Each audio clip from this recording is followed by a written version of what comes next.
Insect pests can be a real problem. Many species of insects spread disease in our communities, or they destroy plants and animals that we use for food. We want to control pest populations in the areas where human activity is high, but chemical pesticides aren't always the best choice. Chemical pesticides can hurt beneficial insects too, like pollinator species that we want to protect, and that can have a negative ecological impact. It's helpful to have a control system that only targets one pest species. The Sterile Insect Technique, SIT, is one way to do that. Here's how the Sterile Insect Technique works. Insects that are the same species as the target pest are raised in a controlled facility, then sterilized so that they can't have offspring. This is often done with radiation. Those sterilized insects get released in places where the pest population needs to be controlled. Once they're out, the sterile insects mix with the wild population. Each wild female can then choose whether to mate with a wild male or a sterilized male.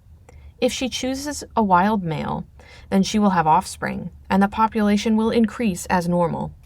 But if she chooses one of the sterile males, then she won't have any offspring.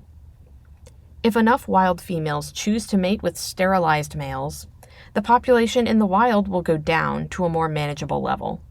And since the sterile insects are only mating with members of the same target species, other kinds of insects are left unaffected. The sterile insect technique works better when only males are released. That's why we at the Scott Lab of NC State University are using genetics to engineer new strains of pest that are male only. The success of the sterile insect technique depends on the number of sterilized males you can release. If you can't release very many, then wild females are more likely to choose wild males to mate with. If that happens, then the wild population will stay at the same level. But if you can release a lot of sterile males, enough that they form a significant fraction of the population, then females are more likely to choose them. If that happens, the next generation in the wild will be smaller. And if the wild population is smaller, then it's easier to release enough sterile males the next time. Over several generations, wild females are less and less likely to pick wild males to mate with.